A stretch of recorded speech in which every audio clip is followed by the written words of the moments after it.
I don't know if you remember Edward Snowden, and he came forward with all these files about what the NSA was doing, and he said, this is turnkey totalitarianism. And I woke up the morning after the election, I said, are they going to turn the key? Right?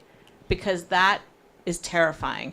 And so what I decided to do was call dissidents in other authoritarian regimes how to effectively challenge an authoritarian regime. And it turns out it's actually kind of a hopeful story that authoritarian regimes can be challenged, have been challenged successfully over and over and over history.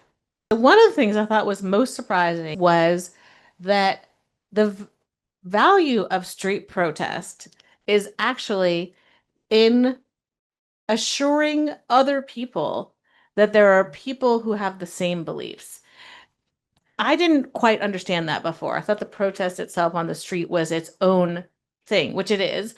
But the reason you do that is to make other people realize, oh, the doubts I'm having, other people share those concerns too, and ignite what they call a belief cascade so that you realize, oh, it's okay to have this belief because other people have this belief. And so the turnout for these things is in some ways just gives people more permission to say, oh, you know what? I don't want to comply with these immoral, unjust things that are being asked of me and of our nation, right?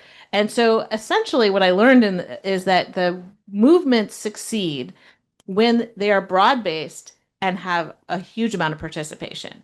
There's this rule, the 3.5% rule, which is if you get 3.5% of the population to do sustained non-cooperation with the regime, which can be an economic strike, boycotts, protests, etc. That is what essentially most regimes cannot withstand that, and they fall. And so the question is, how do you get to 3.5%? You convince people that they can be part of it. And so no kings and things like that are a way to say, hey, there's a lot of other people who feel this way. Let's all act together. But it takes more than just a day of street protest. It really takes the most powerful way to withdraw consent from a regime is to actually have people not cooperate with its orders. So, for instance, you saw that, like, in some of these agencies, when Doge shows up illegally, the employees will stand at the door and say, you can't come in, right? The Librarian of Congress was illegally fired.